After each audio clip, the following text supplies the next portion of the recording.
Anak-anak, gimana kabarnya hari ini? Oh, alhamdulillah sehat ya.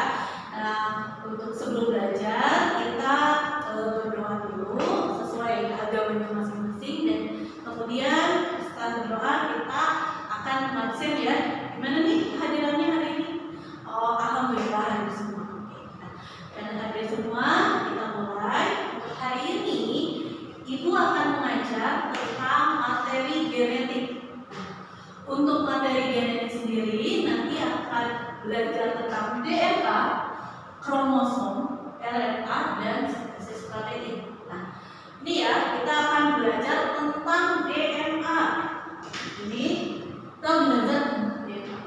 DNA atau gen, pasti kalian pernah dengar kan kata gen atau DNA.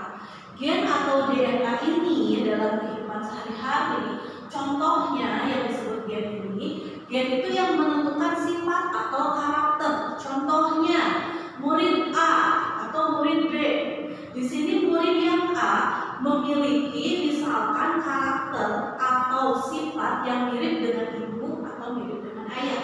Misalkan murid yang A, oh ternyata dia memiliki bentuk wajah atau memiliki misalkan bentuk hidung yang mirip dengan ayahnya. Nah, di sini karakter atau ciri dari fisik itu ditentukan oleh DNA. Nah, jadi kita mulai ya di sini kita akan belajar gen atau DNA. Nah, sebelumnya kalau kalian masih ingat, sebelumnya kita sudah belajar tentang sel. Nah, di sini Ibu gambarkan ada sel hewan. Ini ada sel hewan. Kemudian di dalam sel hewan ada yang disebut dengan nukleus atau inti. Nah, di dalam sel hewan itu ada nukleus atau ada inti sel. Kemudian di dalam inti sel ini nanti akan terdapat benang-benang halus yang disebut kromatin. Ini benang halus atau kromatin. Si kromatin ini akan memendek dan menebal menjadi kromosom. Ini kromosom. Kemudian bagian dalam kromosom ada yang disebut solenoid, dan bagian dari solenoid inilah yang disebut DNA atau sering kita sebut sebagai gen. Gen atau DNA ini berarti terletak di dalam inti sel. Di dalam inti sel, contohnya di dalam sel hewan atau di dalam sel tubuh manusia. Di sini gen disebut juga sebagai faktor pewarisan sifat.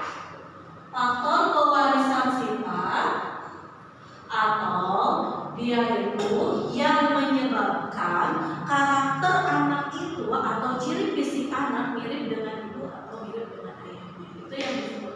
Nah, untuk gen sendiri atau DNA bentuknya seperti ini atau disebut juga bentuk double helix. Double helix ya, ini bentuknya double helix.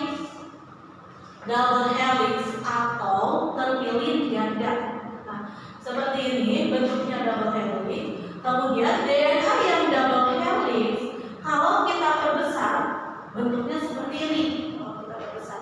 Nah, dari DNA double helix ini dia memiliki bagian yang terkecil yang disebutnya nukleotida. Ini disebutnya nukleotida. Nih, jadi bagian dari DNA ini ada bagian yang terkecil disebut nukleotida. Adapun nukleotida sendiri, komponen dari nukleotida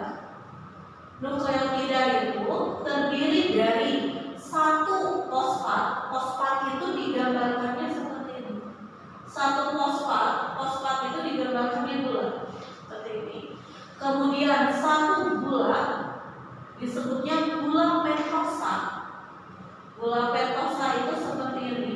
Bentuknya segi 5. Pentosa berarti penta atau 5. Dia memiliki 5 karbon C atau memiliki 5 atom karbon gitu ya. Itu yang disebut gula pentosa. Kemudian nukleotida juga terdiri dari satu basa nitrogen. Nah, satu basa nitrogen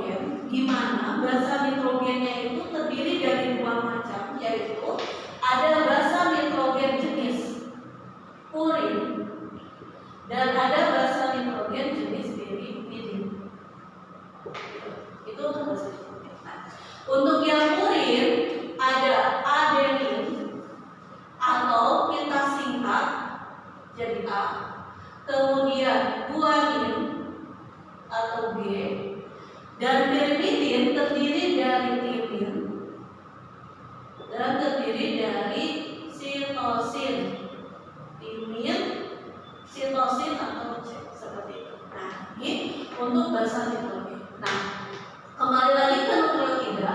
Bentuk nukleotida itu seperti ini. Jadi satu nukleotida itu harus terdiri dari satu fosfat, satu gula, dan satu basa nitrogen. Nah, kemudian pada nukleotida terdapat 3 jenis ikatan. Yang pertama, antara fosfat dan gula. Di sini memiliki ikatan fosfat namanya. Ikatan fosfat. Kemudian antara gula dan basa dihubungkan oleh ikatan kovalen. Kemudian antara basa dan basa di sini dihubungkan oleh ikatan hidrogen namanya. Ikatan hidrogen. Nah, khusus ikatan hidrogen di sini ibu gambarkan garisnya terputus-putus. Kenapa garis terputus-putus? Karena ikatan hidrogen ini merupakan ikatan paling lemah. Di antara 3 ikatan kimia ini, ikatan hidrogen merupakan ikatan paling lemah. Dan aturannya untuk basa nitrogen jenis adenin pasti akan berpasangan dengan timin, sedangkan guanin pasti berpasangan dengan sitosin. Itu aturannya. Kemudian kalau adenin di sini dihubungkan oleh 2 ikatan hidrogen dan guanin dan sitosin dihubungkan oleh 3 ikatan hidrogen. Seperti itu ya aturannya. Nah, di sini untuk aturan dari hubungan antara basa nitrogen purin dengan basa nitrogen. Nah, itu yang disebut gen atau DNA. Jadi kembali lagi, kalau gen atau DNA ini posisinya itu ada di dalam nukleus inti sel, dan paling tepatnya itu gen itu merupakan bagian dari kromosom. Seperti itu ya. Dan ini bagian terkecil dari gen itu disebutnya nukleotida. Nah, kemudian setelah membahas gen atau kromosom, kita akan membahas yang disebut dengan kromosom. Nah, kromosom sendiri merupakan tempat dari gen atau wadah dari gen, itu kromosom. Nah, di dalam kromosom ini bentuknya seperti ini ya. Ini kromosom. Nah, untuk bagian kromosom itu yang pertama dia memiliki selaput pembungkus. Nah, selaput ini seringkali disebut sebagai telomer.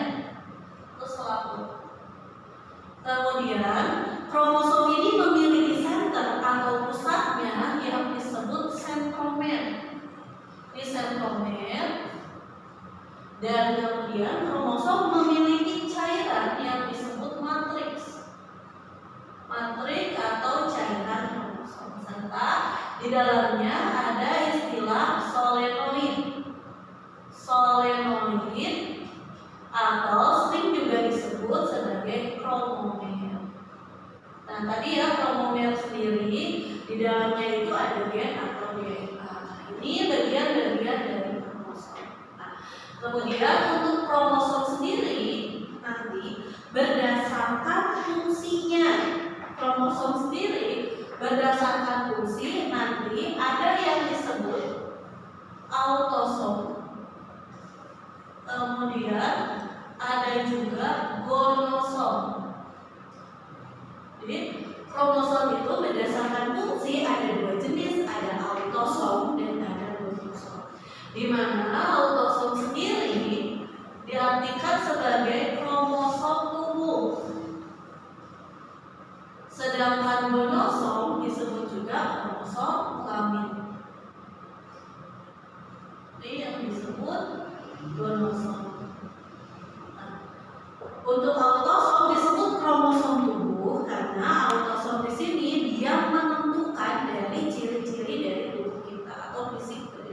dari ciri fisik kita. Contohnya, autosom di sini misalkan dia menentukan bentuk rambut, warna kulit, dan gonosom yang menentukan makhluk hidup itu dia itu kelaminnya jantan atau betina. Kalau di manusia menentukan perempuan atau laki-laki, itu gonosom. Nah, autosom dilambangkannya A dan gonosom dilambangkannya X atau Y seperti itu.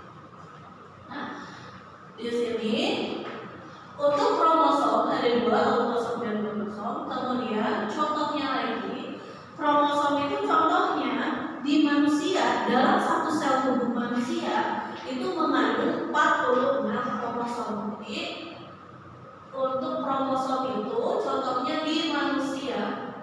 Contoh, pada manusia kita memiliki 46 kromosom.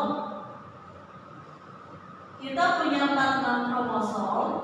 Nah, 46 kromosom ini terdiri dari 44 autosom ditambah 2 gonosom X atau kayak gini ya, 2 gonosom X atau gonosom X dan Y, itu yang disebut dengan kromosom.